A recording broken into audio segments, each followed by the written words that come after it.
mahasiswa dari Universitas Islam Negeri Imam Bonjol Padang dengan jurusan Hukum Ekonomi Syariah Fakultas Syariah. Perkenalkan, saya Muhammad Abdullah dengan NIM 2313040008. Dalam kesempatan kali ini saya akan menyampaikan mengenai pembelajaran saya terkait dengan mata kuliah Hukum Perusahaan dan Ketenagakerjaan. Nah, terkait dengan judul perkuliahan tersebut, ini sangat menarik nih kawan-kawan untuk kita bahas. Bagi kawan-kawan yang menonton video ini, semoga video ini bermanfaat kepada kawan-kawan semua. Selamat menyaksikan.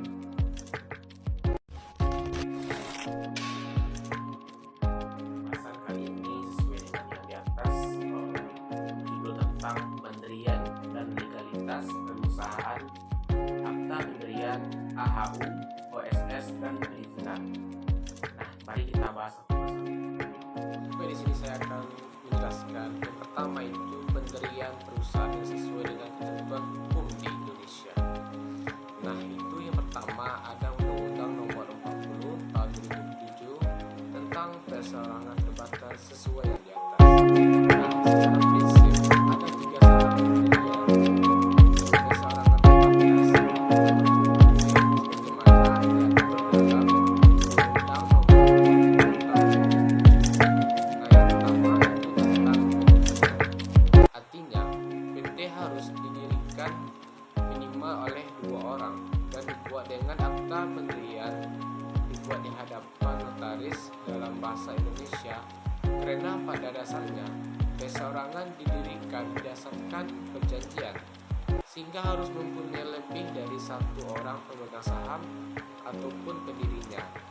Nah, jadi dalam hal ini maka orang perseorangan baik yang berwarganegaraan Indonesia maupun asing atau badan hukum Indonesia atau asing. Itu yang pertama. Yang kedua itu tentang dasar berdirinya. PT itu harus didirikan dengan dibuat oleh akta otentik di hadapan notaris. Artinya akta otentik ini membuat anggaran dasar dan keterangan lain yang berkaitan dengan pendirian PT. Itu terdapat pada pasal 8 Undang-Undang PT dan harus mendapatkan pengesahan sebagai badan hukum dari Menteri Hukum dan HAM. Kemudian wajib didaftarkan dalam daftar perusahaan ke departemen yang terkait sebagaimana diatur dalam Undang-Undang Nomor 3 Tahun 1982 tentang wajib daftar perusahaan dan pasal 29 ayat 1 dan 6. Itu yang kedua. Yang ketiga, di dalam Undang-Undang Nomor 40 Tahun 2007 ini itu berkaitan dengan permodalan juga. Artinya berdasarkan pasal 32 ayat 1, modal dasar PT itu harus diberikan batas minimal itu hanya 50 juta setelah diterbitnya peraturan pemerintah nomor 29 tahun 2016 tentang perubahan modal dasar perseorangan terbatas. Nah, jadi ketentuan minimal modal di dalam undang-undang ini itu disimpangi sehingga tidak ada lagi modal dasar minimal PT tersebut. Artinya tetap untuk permodalan itu modal dasarnya itu memang harus sebesar 50 juta rupiah. Nah, itu undang-undang yang terkait dengan nomor 40 tahun 2007 tentang perseorangan terbatas. Nah, kita masuk yang kedua di dalam Undang-Undang Cipta Kerja, yakni Undang-Undang Nomor 11 Tahun 2020 dan perubahannya.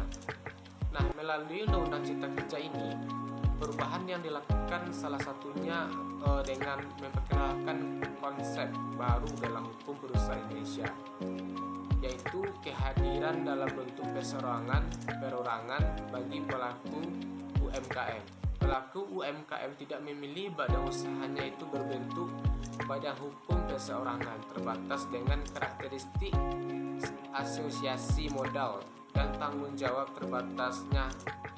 Namun, kendala terbesar dari pelaku UMKM ini yakni untuk mendirikan badan hukum perseorangan terbatas itu adalah faktor modal. dan faktor mitra.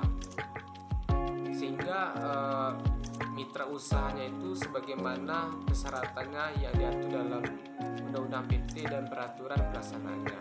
Nah, jadi peraturan ini merupakan salah satu langkah penting dalam upaya pemerintah untuk mendukung dan memperkuat posisi usaha mikro dan kecil yang berada di Indonesia dengan memberikan panduan jelas mengenai modal dasar, pendirian, perubahan, dan pemubaran perseorangan terbatas yang memenuhi kriteria UMKM.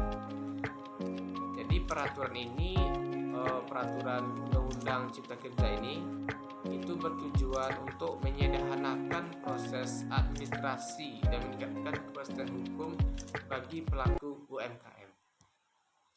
Nah, yang ketiga itu juga terdapat dalam Undang-Undang Nomor 3 Tahun 1982 tentang wajib daftar perusahaan. Nah, undang-undang ini menjelaskan mengenai wajib daftar bagi perusahaan dalam mendaftarkan perusahaan yang dimiliki oleh pengusaha tersebut. Artinya, kemajuan dan peningkatan pembangunan nasional pada umumnya dan perkembangan kegiatan ekonomi pada khususnya itu menyebabkan berkembangnya dunia usaha dan perusahaan. Jadi terwujudnya perekonomian yang mampu menyediakan kesempatan kerja dan kehidupan yang layak, serta memberikan fondasi yang kokoh bagi pembangunan yang berkelanjutan. Nah, itu adalah tujuan dari pembangunan nasional dari Undang-Undang Nomor 3 Tahun 1982 tersebut. Mari kita lanjutkan yang materi selanjutnya. Baik, yang terakhir ada namanya OSS atau dalam bahasa Inggris disingkat dengan Online Single Submission. Nah, ini adalah sebuah sistem perizinan berusaha terintegrasi secara elektronik di Indonesia yang memudahkan pelaku usaha dalam mengurus izin usaha, pendaftaran, dan legalitas perusahaan secara tepat. Dasar hukum OSS ini itu yang pertama Undang-Undang Nomor 11 Tahun 2020 tentang Cipta Kerja yang mengatur tentang penyederhanaan perizinan berusaha. Yang kedua, peraturan pemerintah Nomor 5 Tahun 2021 tentang penyelenggaraan perizinan berusaha terintegrasi secara elektronik yang menjelaskan bagaimana mekanisme OSS tersebut berjalan dengan lancar. Yang ketiga ada namanya Peraturan Pemerintah Nomor 7 dan 8 tahun 2021 yang mendukung kemudahan pelindungan serta pemberdayaan UMKM, pendaftaran dan perizinan usaha lewat OSS ini. Fungsi dan peran OSS dalam perusahaan itu terdapat beberapa kategori, yaitu yang pertama mempermudahkan proses perizinan usaha secara terintegrasi dan meningkatkan transparansi dan akuntabilitas karena semua data pendaftaran itu dan perizinan itu tercatat rapi dan bisa dipantau secara real time dan mendukung kemudahan berusaha dan berinvestasi. Itu adalah fungsi dan peran OSS dalam perusahaan.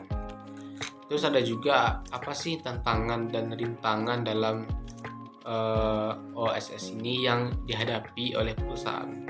Nah, itu juga terdapat oleh 5 kategori. Itu yang pertama itu bisa dengan kendala teknis dan sosialisasi yang kurang merata yang menyebabkan pelaku usaha terutama UMKM di daerah belum sepenuhnya paham dengan mekanisme OSS ini. Terus prosedur dan persyaratannya masih terasa rumit untuk sebagian pelaku usaha sehingga menghambat proses pendaftaran tersebut. Yang keempat itu perbedaan interpretasi aturan di tingkat daerah, karena yang kadang menyebabkan ketidaksesuaian atau penundaan perizinan dan keterbatasan dukungan bagi pelaku usaha kecil dalam hal pendampingan dan akses informasi lengkap terkait OSS ini. Terus yang terakhir ada namanya di dalam perusahaan itu ada namanya sistem perizinan usaha dalam mewujudkan status hukum perusahaan yang sah. Nah, itu upaya pemerintah untuk memfasilitasi proses perizinan untuk meningkatkan efisiensi dan transparan bisnis sangat erat kaitannya dengan undang-undang yang sangat mempengaruhi kecepatan penerbitan izin usaha di Indonesia. Dan Undang-Undang RI nomor 11 tahun 2020 itu tentang cipta kerja yang dibuat dengan tujuan untuk mendorong investasi dan memfasilitasi usaha. Itu merupakan salah satu undang-undang penting yang berfungsi sebagai dasar untuk masalah ini. Selain itu, Undang-Undang Cipta Kerja juga mengatur sistem perizinan elektronik yang digunakan melalui online single submission atau dikenal dengan OSS yang terkait yang disampaikan tadi. Nah, itu peraturan juga diterbitkan oleh pemerintah nomor 5 tahun 2001 tentang penyelenggaraan perizinan berusaha berbasis risiko untuk mengeksekusi bagaimana mekanisme perizinan berbasis risiko tersebut. Dengan menetapkan aturan yang jelas dan terorganisir terkait berbagai aspek bisnis, undang-undang itu memiliki juga peran yang sangat penting dalam memberikan keamanan hukum bagi pelaku usaha. Undang-undang yang sangat penting untuk menciptakan lingkungan usaha yang aman dan stabil karena memberikan kepastian hukum bagi pelaku usaha. Sekian, terima kasih.